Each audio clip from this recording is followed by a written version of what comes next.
15 ans est décédé à Brest ce week-end après avoir volontairement inhalé le gaz d'un déodorant utilisé comme produit stupéfiant.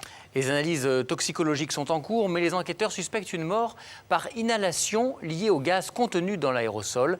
Dans tous les produits en bombe, déodorants, mais aussi parfums ou produits ménagers, il y a des solvants d'hydrocarbures, une substance qui peut provoquer des sensations d'euphorie, mais aussi ralentir le rythme cardiaque, ce qui peut entraîner une arythmie et donc une mort subite. Ouais, alors visiblement, ce type de comportement n'est pas rare chez les collégiens et les lycéens. Pour en parler, on reçoit Françoise Cochet, présidente de l'APAS, Association des parents d'enfants accidentés par strangulation. Bonjour. Bonjour. Merci d'avoir accepté notre invitation. Alors, vous ne vous occupez pas malheureusement que des problèmes de strangulation, de tous les jeux dangereux en général.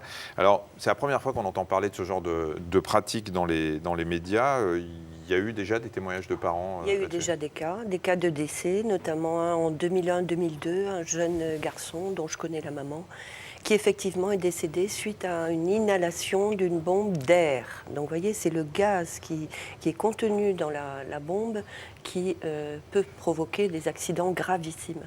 Et les élèves, dans les classes, lorsque nous conduisons des préventions, nous signalent cette pratique de temps en temps, effectivement, dans les collèges. Et figurez-vous que ma propre fille m'a avoué hier soir qu'elle-même l'avait fait lorsqu'elle avait 15 ans, avec ses camarades de classe, et donc avec une bombe déodorante, et elle m'a expliqué le principe. Voilà. J'ignorais que ma propre fille l'avait fait. Qu'est-ce que les enfants recherchent? Qu'est-ce que les ados recherchent? Faire l'expérience, tentée par les autres, c'est un phénomène de groupe. Ils se transmettent des tests sur le corps, comme pour le jeu du foulard, c'est exactement la même chose. D'ailleurs, l'effet ressenti est exactement le même, avec risque d'évanouissement. C'est très proche, très très proche.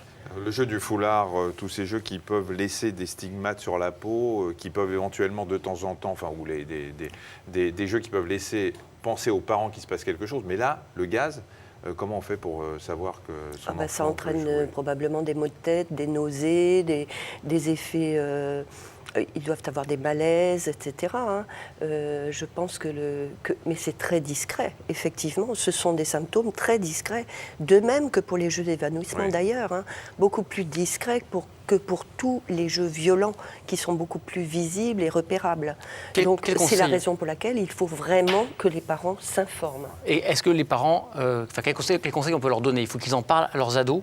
Là, par exemple, saisir cette actualité pour en parler. Il faut que les parents, avant d'en parler à leurs ados, se renseignent eux-mêmes sur ces produits, sur les conséquences que ça peut entraîner. On trouve ça sur des publications sur Internet. Et ensuite, une fois qu'ils savent, ils peuvent aborder le sujet avec leurs ados en les faisant parler. Il n'est pas question de leur inculquer des jeux dangereux nouveaux, il faut faire parler les adolescents comme nous le faisons dans les classes. Et c'est ce que nous conduisons aussi lorsque nous conduisons des formations aux professionnels, en particulier de l'éducation nationale.